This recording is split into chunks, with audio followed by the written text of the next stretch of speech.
ہم ڈٹے ہوئے لوگ۔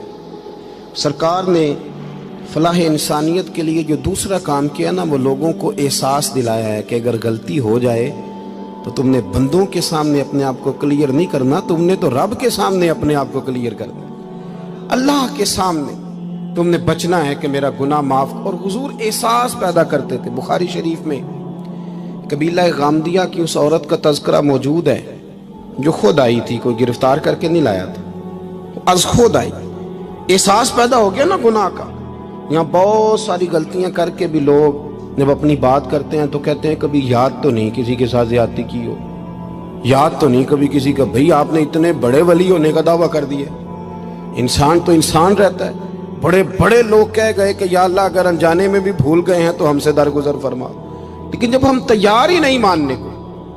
حضرت انس بن مالک کہتے ہیں وہ خاتون آئی، کوئی پکڑ کے نہیں لایا، کسی 14 دنوں کے ریمانڈ پہ نہیں اسے منوایا گیا، اسے وہ خود بخود آئی، اور کریم محبوب علیہ السلام کے سامنے جب وہ کھڑی ہوئی تو اتنے درد سے میں نے کم لوگ روتے دیکھے ہیں جس درد سے وہ روئی۔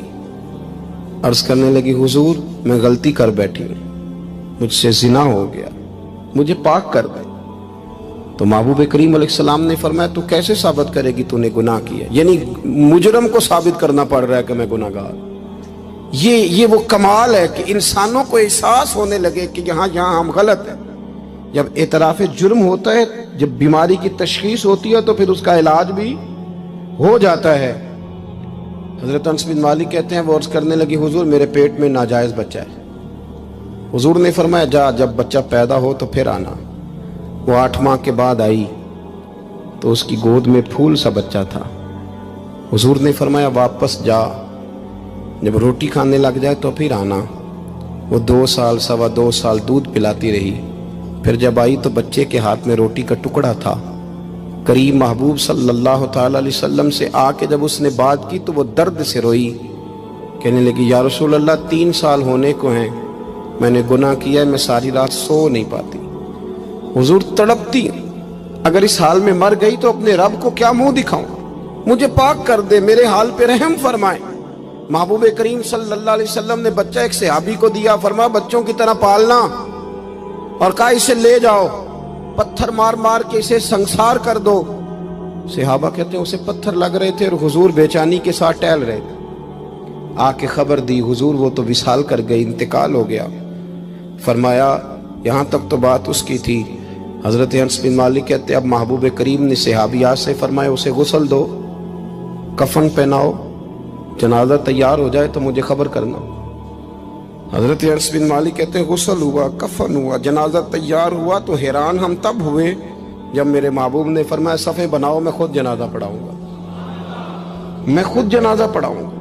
اور سرکار نے جنازہ پڑھایا تو ایک شخص کی زبان سے نکلا حضور اس ملعون کا معاذ اللہ جنازہ جس نے ناجائز بچہ جنا، اس کے لیے آپ دعا کر رہے ہیں، جنازہ پڑھا۔ حضور فرمانے لگے خاموش ہو جاؤ، تم نے گناہ دیکھا ہے، اس کا احساس نہیں دیکھا، تم نے غلطی دیکھی ہے لیکن اس کی توبہ کا انداز نہیں دیکھا۔ اور صاحب کنز العمال نے یہ لفظ نقل کیے ہیں کہ کریم محبوب فرمانے لگے اس نے تو ایسی شاندار توبہ کی ہے کہ اگر میں اپنی ساری امت میں بانٹ دوں تو اللہ سب کی مغفرت فرما دے گا۔ احساس جب پیدا ہو جاتا ہے نا اپنے دل کے اندر کہ یہاں میں غلط ہوں، ان العبد اذا اعترف ثم تاب تاب اللہ علیہ او کما قال نبی صلی اللہ علیہ وسلم، رواہ مشکات۔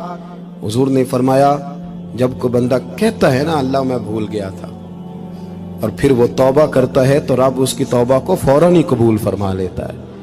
پہلی بات یہ کہ عقائد کو مضبوط رکھیں، مضبوط عقائد۔ اور یہ جو آج کل ایک اور ماحول چل رہا ہے، کوئی تھوڑا ادھر کو تھوڑا ادھر، عقائد وہی درست ہیں جن کی تشریح شیخ عبدالحق محدث دہلوی نے فرمائی، عقائد وہی درست ہیں جن کی بابت حضرت مجدد الفسانی لکھ گئے، اور ان سب کو اگر کھلا کر کے بیان کیا تو امام احمد رضا فاضل بریلوی نے بیان کیا۔ انہی بزرگوں کی باتوں کو کھول کر ہمارے سامنے رکھا۔ مضبوط عقائد کی زندگی گزاریں۔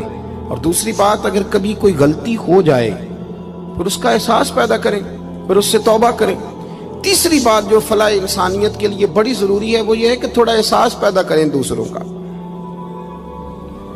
میری زندگی میری ذات سے شروع ہوتی ہے، میری ذات سے، میرے سے ہنس کے بولو، میری بات مانو، میرے پیچھے چلو، میرے آرام میں خلل نہ آئے، میری طبیعت کے مطابق. بھئی آپ کی طبیعت کے مطابق چلیں تو پھر تو آپ بہت بڑے خود غرض ہوئے کہ آپ نے صرف اپنے لیے سوچا. محبوب کریم کا کمال یہ تھا کہ حضور نہ دوسروں کا بڑا احساس فرماتے تھے. آپ بخاری مسلم کی وہ حدیث پڑھیں تو حیران ہو جائیں کہ سرکار فرماتے ہیں میں جب نماز کی نیت باندھتا ہوں تو میرا دل کرتا ہے میں لمبی نماز پڑھاؤں. جب میرا کسی کام کرنے کو دل کرے تو پھر میں ساری دنیا کچلنی پڑے تو میں کر جاتا ہوں. لیکن حضور فرمانے لگے کہ میرا دل کرتا ہے میں لمبی نماز پڑھاؤں، لیکن پھر میرا خیال آتا ہے کہ پیچھے بوڑھے بھی ہیں، بیمار بھی ہیں، بچے بھی ہیں. یا رسول اللہ نماز اللہ کی اور خیال بندوں کا. فرمایا میں بوڑھوں، بیماروں اور بچوں کا خیال کرتے ہوئے اللہ کی نماز کو مختصر کر دیتا ہوں. احساس جب طبیعت ہمارے ہاں نا تیزی کے ساتھ احساس ختم ہوا ہے، تیزی کے ساتھ ہم نے اتنی نفی شروع کی. ہمارے تو اہل تصوف میں الا ماشاءاللہ اب تربیت کا طریقہ یہ ہے کہ صرف میں ہوں، میرے سوا کوئی بھی نہیں.